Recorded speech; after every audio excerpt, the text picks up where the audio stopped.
नमस्कार दोस्तों, आप सभी का हमारे चैनल मंजीत सिंह यूपी 19 में स्वागत है। आज शामली तहसील के एडीएम नायक जी का प्रमोशन हुआ है और उन्हें जालौन का जिला मिला है। इस मौके पर उनका सभी ने स्वागत किया और उनकी विदाई पार्टी का समारोह बड़ी धूमधाम से मनाया गया। इस पर डीएम महोदय, एडीएम और सभी लोगों ने अपने विचार रखे। एक ही साथ वहाँ पे एडीएम्स हैं, तो बहुत बड़ी जिम्मेदारी मिली इनको। और जहाँ तक रही बात इनकी कार्यशैली की, तो जब मैं जनपद में आया तो उससे पहले इनकी पोस्टिंग हुई थी। और सबसे बड़ी बात है कि जहाँ पे अभी हम लोग रहते हैं, सारे अधिकारीगण रहते हैं, मेरा भी वहीं पे आवास है। सबसे पहले उन्होंने वहाँ रहना शुरू किया था और इनका जब गृह प्रवेश हुआ, हम सभी लोग गए थे वहाँ पे। काफ़ी अच्छा भोज भी था और मुजफ्फरनगर से बहुत लोग आए थे यहाँ पे इनके स्वागत करने के लिए। और जो व्यक्ति आया सबने इनकी प्रशंसा ही की। और जहाँ तक जो भी व्यक्ति मुजफ्फरनगर का मिलता है, तो उनकी रिसेंटली जो पोस्टिंग होती है उसी को हम लोग मिल पाते हैं। और जनपद पास में था तो वहाँ के लोग हमसे भी मिलते हैं और कभी कभी हमारा भी जाना हुआ मुजफ्फरनगर, तो लोग काफ़ी प्रशंसा करते हैं, खास करके इनकी कार्यशैली की और व्यवहार की। जो मेरा मानना है कि आपकी कार्यशैली कैसी है कैसी नहीं है वो तो सेकेंडरी चीज़ें होती हैं, लेकिन आपका कंडक्ट, आपका बिहेवियर कैसा है वो बहुत मैटर करता है। खास करके हम लोग पब्लिक सर्विस को डील करते हैं तो उससे बहुत मैटर करता है। तो कभी भी किसी व्यक्ति ने ये शिकायत नहीं की कि इन्होंने हमको डांट दिया, चाहे फटकार दिया, चाहे हमारी बात नहीं सुने, चाहे हमको पेशेंसली सुना नहीं गया।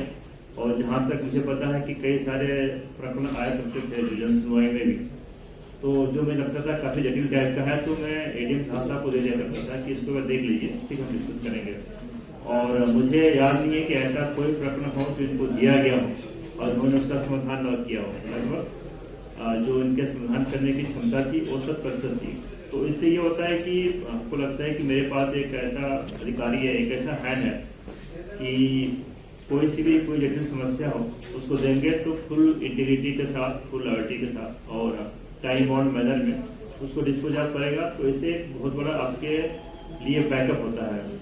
खास करके जिला है थोड़ा सा चैलेंजिंग इस पर्सपेक्टिव से है कि यहाँ के लोग हैं, खास करके जो हमारे किसान लोग हैं, काफ़ी डिमांडिंग है अपने अधिकारों को लेके, अपने राइट्स को लेके। तो कई सारे यहाँ पे प्रदर्शन भी हुए, कई सारे धरना प्रदर्शन भी हुए, जिनमें इनकी काफ़ी अच्छी भूमिका रही। उन्होंने किसानों को समझा के और उनको जो चीज़ें उनको होनी चाहिए थी उनका आश्वासन देकर किया भी और समय से उसका डिस्पोजल भी किया। मैं यहाँ एज ए फाइनेंस जैसे आके ज्वाइन किया तो उसमें आपको साहब से पहली मुलाकात हुई है और हमको यहाँ के बारे में, क्योंकि पश्चिम में मैं कभी रहा नहीं था, तो काफ़ी कुछ जो यहाँ के बारे में हर जगह की अपनी कुछ विशेषताएं होती हैं और कुछ अच्छाइयाँ और कुछ कमियाँ और होती हैं। उन्होंने हमको बड़े ही निष्पक्ष भाव से जो है अवगत कराया और ज़रूरत पड़ने पे जब भी हमें ज़रूरत पड़ती थी, क्योंकि भले सीनियरिटी में हम आगे हों लेकिन अनुभव उनके पास हमसे ज़्यादा है, तो कई बार हमको ज़रूरत पड़ी जहाँ भी सलाह लेनी थी या कोई भी चीज़ थी, तो उन्होंने बड़ा अच्छे तरीके से अपने जो अनुभव है, कि लंबे अनुभव का उस अनुभव को शेयर करते हुए और कोई भी बात होती थी तो में रहे हैं। कमर्शियल टैक्स इंस्पेक्टर रहे हैं सिलीगुड़ी में, सरदार पटेल कॉलेज में लेक्चरर पद पर भी कार्य किया है सबने 95-96 में, और एक्साइज इंस्पेक्टर रहे 96-97 में। फिर सेवा में आए हैं, नायब तहसीलदार से भर्ती हुए 97 में। फिर 2010 में नायब तहसीलदार से तहसीलदार प्रमोट हुए और 2017 में सर SDM PCS हुए। और फिर सहारनपुर सदर में SDM रहे हैं सर। सहारनपुर सदर की SDM के बाद सर का तबादला यहाँ हुआ जनपद में एडीएम न्यायिक के पद पर, और तब से सर हमारे साथ हैं, हमको सर का मार्गदर्शन मिलता रहा है। हामिद जी, शिवाजी और हमारे कलेक्ट्रेट परिवार के सभी साथी, पत्रकार बंधु और चकबंदी विभाग से भी कुछ लोग हैं,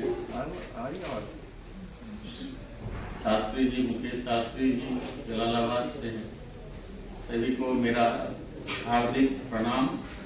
ये आप लोगों के आशीर्वाद और सहयोगकारी फल है कि एक तरीके से मेरी पदोन्नति होकर मैं आपके बीच से जा रहा हूँ। ये आप लोगों की सद्भावना, आपकी सदिच्छा और आपका यह स्नेह मेरे लिए कवच के रूप में है और ये मुझे हर समय किसी भी परिस्थिति में हमें जौनपुर में जूझने के लिए ये पर्याप्त होगा। आपकी सद्भावना मेरे साथ है। मैं बहुत बहुत ऋणी हूँ। मैंने अपनी जैसा कि हामिद ने बताया, मैं झारखंड का मूल निवासी हूँ और हमारे फादर यहाँ टीचर थे। हम लोग भी बाद में यहाँ दिल्ली से JNU से हमने PG किया लिंग्विस्टिक्स में। उसके बाद फिर मैं चला गया आर्मी एजुकेशन कोर में, मैंने सेवा दी उसकी हवलदार के रूप में। उसके बाद कमर्शियल टैक्स इंस्पेक्टर भी रहा सिलीगुड़ी पश्चिम बंगाल में। उसके बाद फिर मैं लेक्चरर भी रहा भभुआ, एक जगह है बिहार में, वहाँ पर मैं लेक्चरर था डिग्री कॉलेज में। उसके बाद फिर मैं एक्साइज इंस्पेक्टर भी हुआ।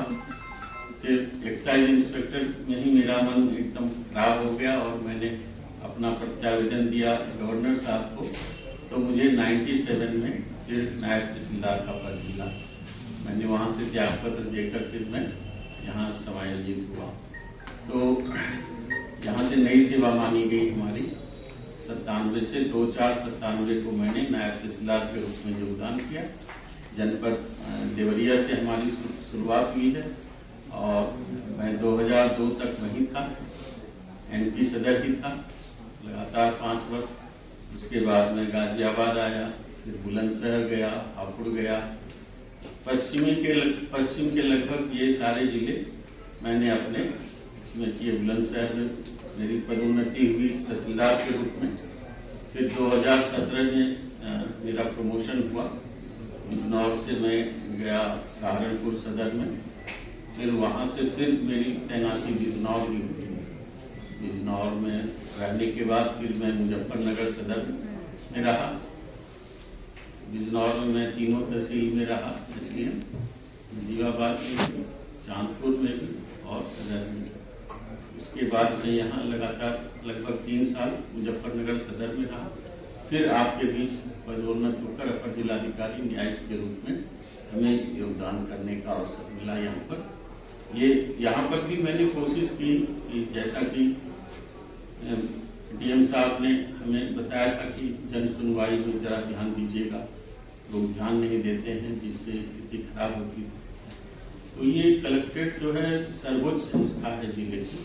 यहाँ पर आदमी बिल्कुल इस तरह निरीह होकर आता है कि हमें कहीं न्याय नहीं मिला, वो आता है इस भाव से कलेक्ट्रेट में कि हमें कलेक्टर साहब सुनेंगे। तो कलेक्टर साहब के प्रतिनिधि के रूप में मैं हर चीज को समझता था, ये मेरी समस्या है और इसका समाधान करने की कोशिश में अपने हिसाब से करता था। जहाँ की 2-3 जगह तो मैं स्वयं जा करके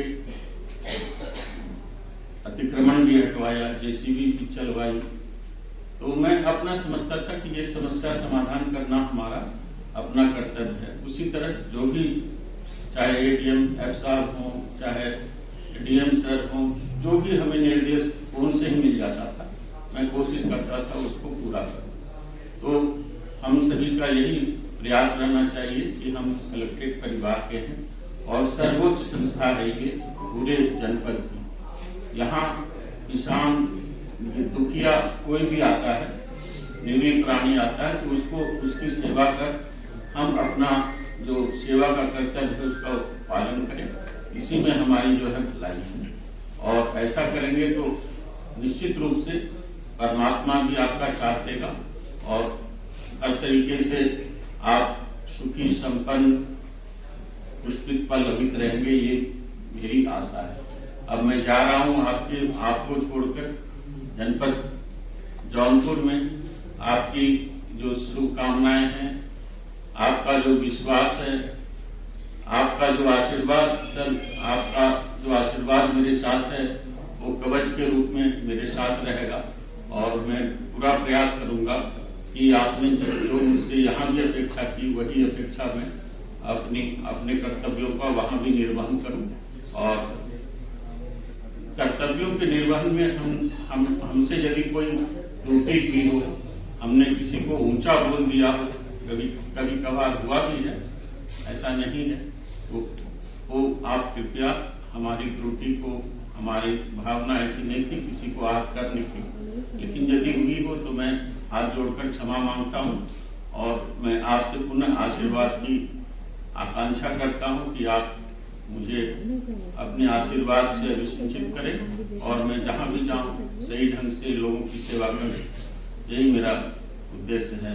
एक हमें याद आ रही है, एक जॉन मिल्टन थे, जॉन मिल्टन ने पैराडाइज लॉस्ट लिखा है, महाकाव्य है, उसमें एक लाइन है, man is to earth to forgive divine, यानी मनुष्य का काम ही होता है गलती करना और क्षमा करना जो है देवत्व के बराबर है। तो यदि मुझसे कोई गलती हुई हो तो आप लोग देवता तुल्य हैं, हमें क्षमा करेंगे, यही मेरी प्रार्थना है। Thank you.